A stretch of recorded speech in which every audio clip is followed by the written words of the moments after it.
Good morning everyone. कैसे हो सब लोग? पढ़ाई कैसा चल रहा है? उम्मीद है पढ़ाई बहुत अच्छा चल रहा होगा। तो आज हम आ गए हैं फिर से बायोलॉजी क्लास लेके। और आज के क्लास में हम पढ़ेंगे एनिमेलिया के बारे में।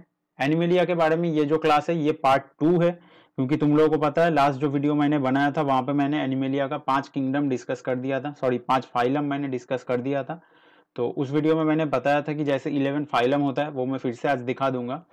उसमें से पहला 5 हम डिस्कस करेंगे पहले, उसके बाद आज के वीडियो में हम 5 फाइलम डिस्कस करेंगे और जो लास्ट फाइलम बचेगा कॉर्डाटा उसको लेके फिर आगे हम डिटेल्स में डिस्कस करते हुए चलेंगे। तो अगर वो वीडियो नहीं देखा है तो इधर ऊपर आई बटन में लिंक है और नीचे डिस्क्रिप्शन में भी लिंक है, सारे वीडियो का प्लेलिस्ट का लिंक डाला हुआ है, देख सकते हो, काफ़ी हेल्पफुल होगा। और अगर चैनल पे नए हो तो चैनल को सब्सक्राइब करना मत भूलना और बेल आइकन भी प्रेस करना मत भूलना। तो देर ना करते हुए चलो सेशन को स्टार्ट करते हैं।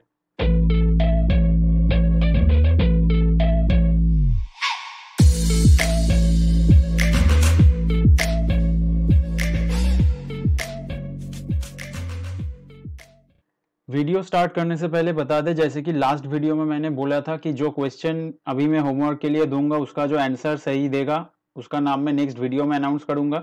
तो लास्ट वीडियो में मैंने तुम लोगों से 2 क्वेश्चन पूछा था, एक तो पूछा था 24 मार्च को क्या होता है और एक पूछा था 10 जनवरी को क्या होता है।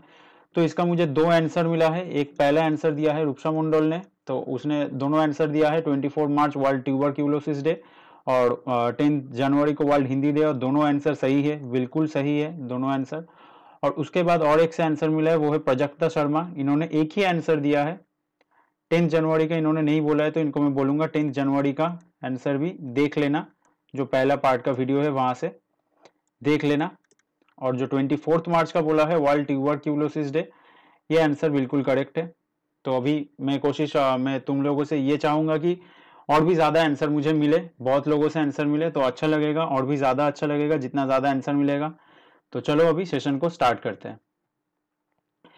जैसे कि यहाँ पे देख रहे हो कि एनिमेलिया का 11 फाइलम यहाँ पे दिख रहा है तुम लोगों को, 11 फाइलम में तोड़ा जाता है। तो फर्स्ट जो वीडियो था उसमें हमने ये 5 फाइलम जो है पॉडीफेरा, निडेरिया या फिर कोलेंट्रेटा, टेनोफोरा, प्लेटीहेलमिंथिस और नीमाटोडा, ये 5 हम कवर कर चुके हैं ऑलरेडी। और आज हम कवर करेंगे यहाँ से एनालिडा से स्टार्ट करेंगे और हेमिकॉर्डाटा तक आज हम कवर करेंगे। फिर हम आगे कॉर्डाटा को लेकर डिस्कस करते हुए चलेंगे। तो चलो स्टार्ट करते हैं। पहला आज का जो पहला फाइलम है उसके बारे में देखते हैं, वो है एनालिडा। एनालिडा का मतलब क्या है, ये वर्ड का नाम कहाँ से आया है? ये इस वर्ड से आया है एनुलस। ये जो एनुलस वर्ड है यहाँ से आया है ये एनालिडा नाम। इसका एनुलस का मतलब क्या है? इसका मतलब है रिंग। रिंग क्यों बोला जाता है? देखो इन लोगों का जो स्ट्रक्चर होता है ना वो ऐसा रिंग रिंग टाइप स्ट्रक्चर होता है, तुम लोगों को दिख रहा होगा ये ऐसा रिंग टाइप इन लोगों का स्ट्रक्चर होता है।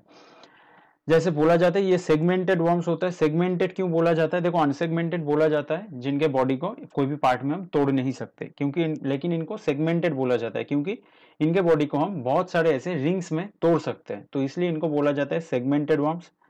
ये सॉफ्ट होते हैं, इलोंगेटेड होते हैं, मतलब लंबा होता है, तुम लोगों को दिख रहा होगा लंबा होता है, सॉफ्ट होता है, और इनका कोई एक्सोस्केलेटन नहीं होता है।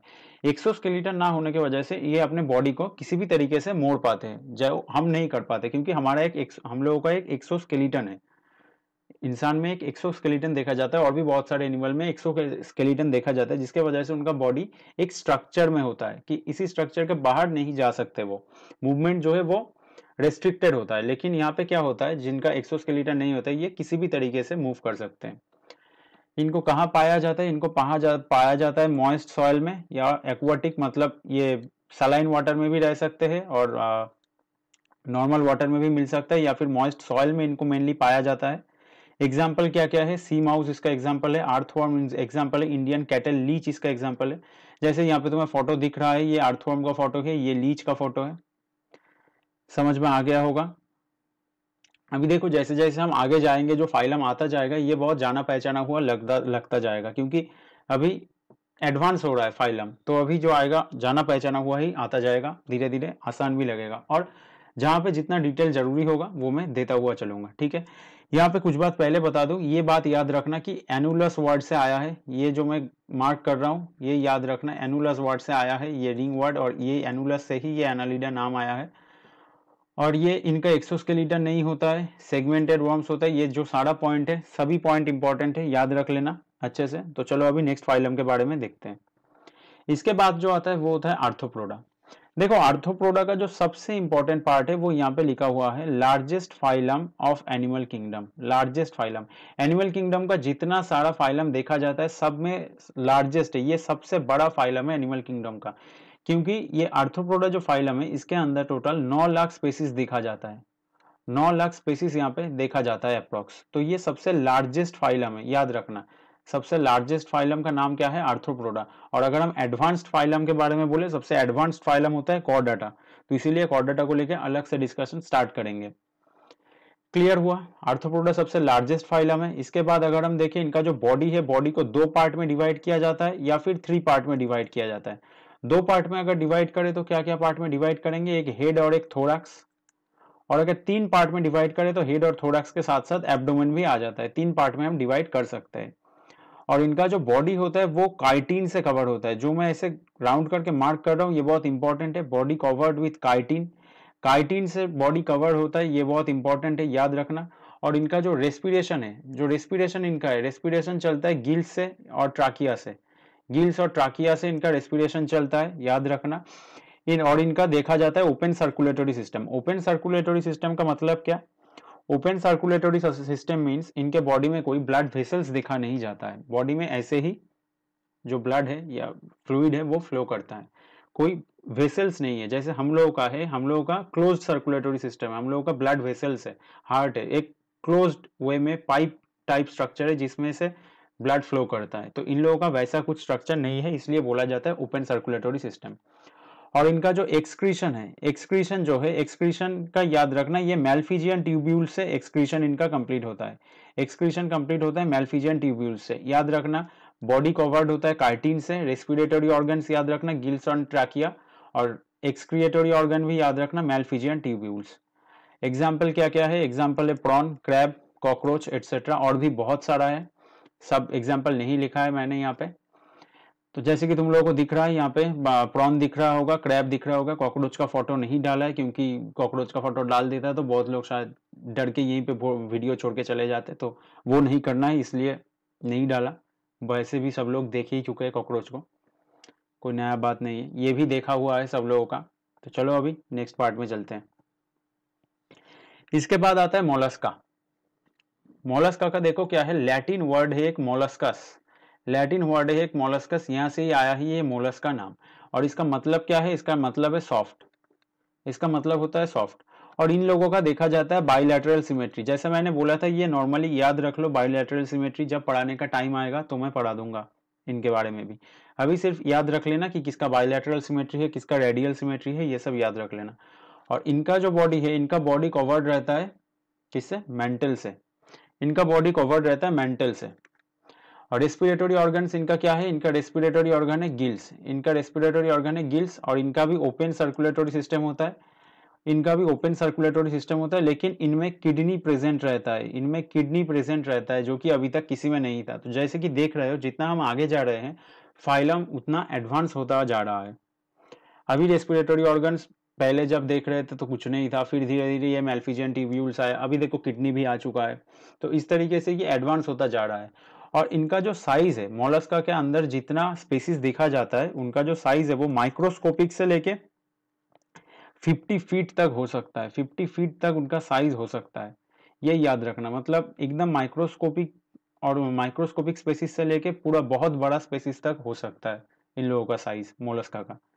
तो यहाँ पे याद रखने वाला बात है कि ये मोलस्कस से आया है, Mollusca word. Respiratory organ Gill से, यही याद रखना। ओपन सर्कुलेटरी सिस्टम है, याद रखना। और किडनी प्रेजेंट होता है इनमें, ये याद रखना। एग्जाम्पल क्या क्या है? ऑक्टोपस है, स्नेल है, कटल फिश है, याद रखना। एग्जाम्पल भी याद रखना, कभी कभी एग्जाम्पल डाल के सीधा पूछ लेता है कि ये कौन से फाइलम से बिलोंग करता है बताओ, ऐसे क्वेश्चन आ जाता है। तो एग्जाम्पल भी अच्छे से याद रख लेना। और अगर कहीं पे कुछ भी डाउट है तो कमेंट में जरूर पूछ लेना। तो चलो अभी नेक्स्ट फाइलम के बारे में देखते हैं। नेक्स्ट आता है एकाइनोडर्माटा। एकाइनोडर्माटा के बारे में अगर हम बोले तो यहाँ पे 2 वर्ड आता है, एकाइनो और डर्माटा। देखो एकाइनो का मतलब होता है स्पाइनी, स्पाइनी स्ट्रक्चर होता है। और डर्मा का मतलब होता है स्किन। स्किन का मतलब डर्मा होता है क्योंकि देखो जो स्किन के डॉक्टर भी होते हैं उनको भी डर्माटोलॉजिस्ट बोला जाता है। तो ये डर्मा जो वर्ड है इसका मतलब होता है स्किन। क्लियर हुआ? इनका जो स्केलेटन है, इनका जो स्केलेटन है वो कैल्शियम कार्बोनेट से बना होता है।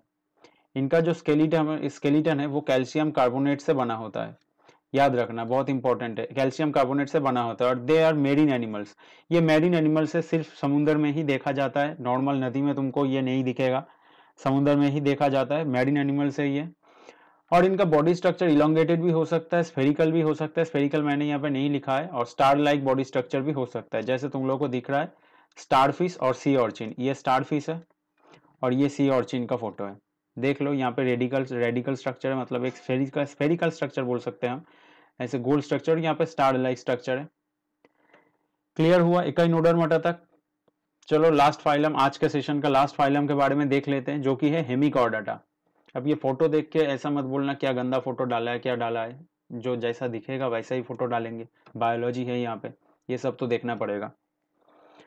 तो हेमिकॉर्डाटा का क्या है, देखो बाइलैटरल सिमेट्री है, फिर से बोल रहा हूँ, याद रख लेना, जब पढ़ाना होगा पढ़ा देंगे डिटेल्स में, उसका चिंता मत करना।